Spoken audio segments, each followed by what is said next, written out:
Assalamualaikum warahmatullahi wabarakatuh. Ketemu lagi dengan saya di channel Petani Minang.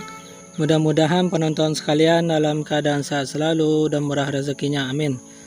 Oke bro, pada kesempatan pagi ini kita akan berbagi ilmu dan pengalaman lagi.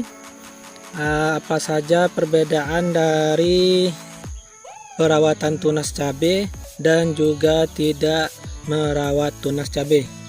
Jadi kita akan jelaskan satu persatu ya bro. Ini kita bagi ilmu ini khusus untuk pemula cabai. Kalau untuk pakar mungkin dia sudah paham, tidak perlu kita jelaskan lagi, dia lebih mengerti ketimbang kita. Jadi ini kita berbagi video ini khusus untuk pemula bagi yang bertanam cabai. Jadi seperti terlihat ini yang merah-merah ini CMK akar. Jadi pada pagi hari ini kita juga akan panen CMK akar dan juga CMK lokal. CMK lokal di sini CMK turunan paten yang mana kita rawat tunasnya. Ini yang seperti yang terlihat sekarang. Ini CMK akar yang kita tidak rawat tunasnya. Di sini CMK akar ini sebagai contoh. CMK akar ini tidak kita tidak kita rawat tunasnya. Semua sama, nih terlihat di sini semua sama. Di situ pun juga. Di sana pun juga tidak kita rawat satupun tunasnya, kita buang semua. Jadi kita akan jelaskan satu persatu apa saja kelebihan dari merawat tunas dan juga kekurangannya, dan apa saja dari kelebihan kita tidak rawat tunas dan juga kekurangannya. Oke. Yang jelas di sini di CMK akar kita ini kita buang tunasnya. Jadi kita jelaskan di CMK akar kita ini yang kita buang semua tunasnya. Jadi yang pertama, keunggulan ataupun kelebihan dari kita membuang tunas cabai kita itu, jadi semua yang di buah cabang ini kita buang tunasnya dan juga daunnya. Ini terlihat di sini botak semua. Jadi keunggulannya yaitu kelembaban yang ada di sekitar di buah cabai kita ini. Di sini otomatis kelembabannya tidak terlalu tinggi dan pencahayaan matahari bisa tembus ke bawah sini. Kalau seandainya pencahayaan matahari tembus ke plastik, otomatis dia memantulkan ke atas, yang mana perkembangan jamur yang menyebabkan busuk kering ataupun antraknosa, dan kalau seandainya pun disuntik oleh lalat buah, cepat penyembuhannya, tidak cepat membusuknya. Jadi itu kelebihan dari kita membuang semua tunas yang ada di bawah cabang Y. Jadi otomatis serangan hama dan penyakit tidak terlalu cepat berkembangnya karena kelembaban di sekitar buah di sini tidak terlalu lembab dan bisa kalau seandainya panas bisa merata dari pencahayaannya. Oke. Jadi itu yang pertama. Terus yang kedua, keunggulan ataupun kelebihan dari membuang tunas di sini yaitu apabila kita menyepraykan insek ataupun fungi, otomatis spray kita waktu menyepray ataupun menyemprot bisa tembus ke sana bisa tembus, ke sini pun juga tembus. Jadi apabila kita spraykan kiri kanan, tembus merata, bisa mengenai semua secara merata.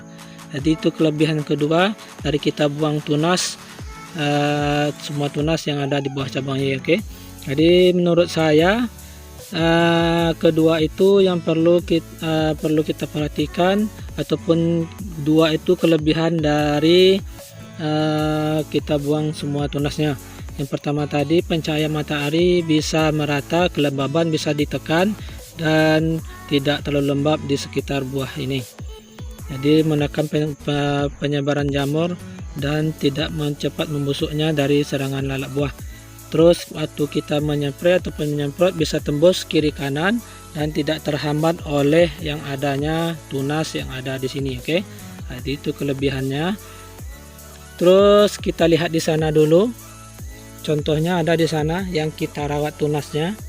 Di sana untuk CMK lokal turunan paten kita rawat tunasnya sekitar 3 sampai 6. Jadi kalau kita kalkulasikan rata-rata 4 ataupun 5 kita rawat semua tunasnya. Ini seperti yang terlihat CMK lokal kita ini sudah mulai buah kedua ya bro, merah. Jika seandainya habis buah ini memasuki, kalau seandainya dibuahkan lagi memasuki buah ketiga. Ini seperti terlihat di sini kita merawat sekitar, nah ini terlihat bro, kita terlihat di sini kita merawat banyak tunas bro. Oke, ini ada satu, ini di sini yang jelas sekali. Di sini ada 1, 2, 3, 4, 5, 6. Jadi ada 6 tunas yang kita rawat di sini. Jadi seperti yang terlihat lagi, kelembabannya di sini luar biasa lembab walaupun cuaca di tempat kita sering panas. Jadi otomatis lembab di sini. Jadi kalau khusus pemula, apabila kita rimbun ataupun lebat seperti ini tunasnya, otomatis apabila kita menyepray tidak tembus ke sana bro, tidak tembus ke sana, hanya mengenai sebagian luarnya saja di sini. Jadi apabila kita menggunakan insek ataupun fungi yang tidak tepat, otomatis jamur ataupun hama yang ada di sini tidak akan terkenai secara langsung. Nah, itu kekurangannya bro kalau kita merawat tunas. Ini khusus pemula, jadi dipikir-pikir dulu apakah kita akan merawat tunas ataupun tidak. Nah, ini seperti itu, kita spraykan di sini, otomatis hama ataupun jamur yang ada di dalam sini tidak akan terkenai secara langsung. Tergantung kita apakah menggunakan insek secara transfaminar ataupun fungi yang bersifat dari sistemik. Nah, ini seperti itu ya bro. Itu pun nanti agak sulit juga kita kendalikan karena sprayan kita tidak tembus.